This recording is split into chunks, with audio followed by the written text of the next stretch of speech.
একটি আইসিডিএস কেন্দ্রের খাবারে মিলল আস্ত ইঁদুর। এমন ঘটনায় চাঞ্চল্য ছড়ায় এলাকা জুড়ে। বিষয়টি জানাজানি হতে ওই খাবার খেয়ে ফেলা অনেকেই বমিও করেন, যার ফলে স্থানীয় বাসিন্দাদের পক্ষ থেকে বিক্ষোভ দেখানো হয় ওই আইসিডিএস কেন্দ্রের সামনে। এমনই ঘটনা ঘটেছে দক্ষিণ 24 পরগনা জেলার সোনারপুরের প্রতাপনগর গ্রাম পঞ্চায়েতের অন্তর্গত গাড়াল আইসিডিএস কেন্দ্রে।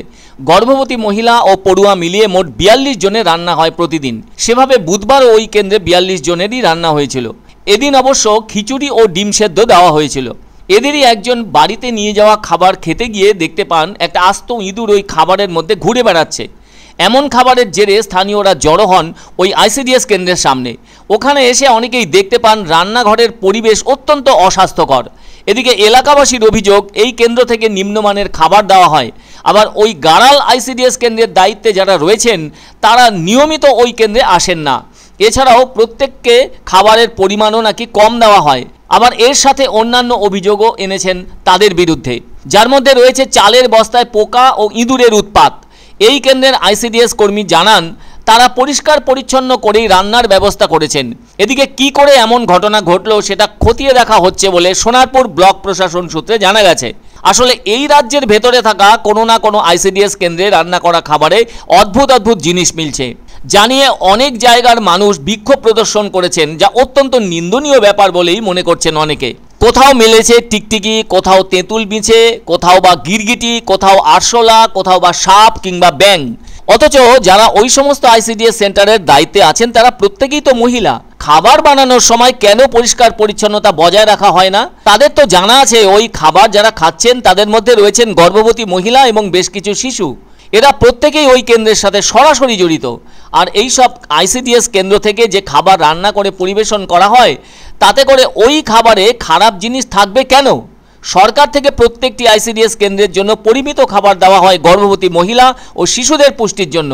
সেই সমস্ত পুষ্টিকর খাবারে যদি অপুষ্টির ছবি ধরা পড়ে তাতে তো বিড়ম্বনা বাড়বেই।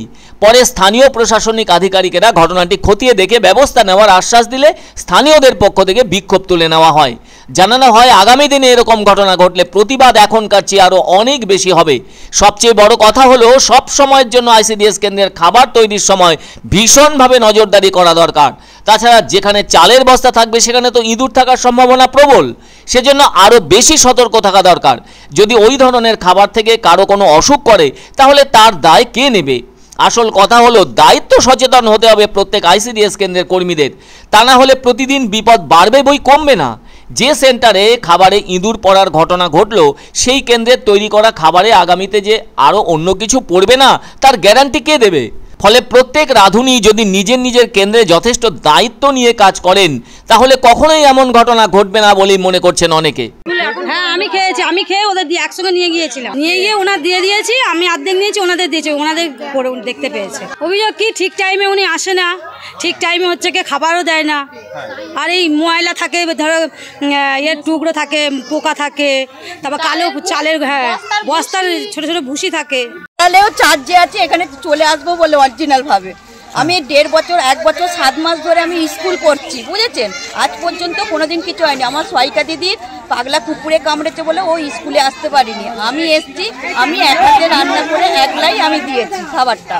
কিন্তু দেওয়ার সময় আমি নিজে হাতে দিয়েছি তখন আমি কিছুই দেখতে পাইনি।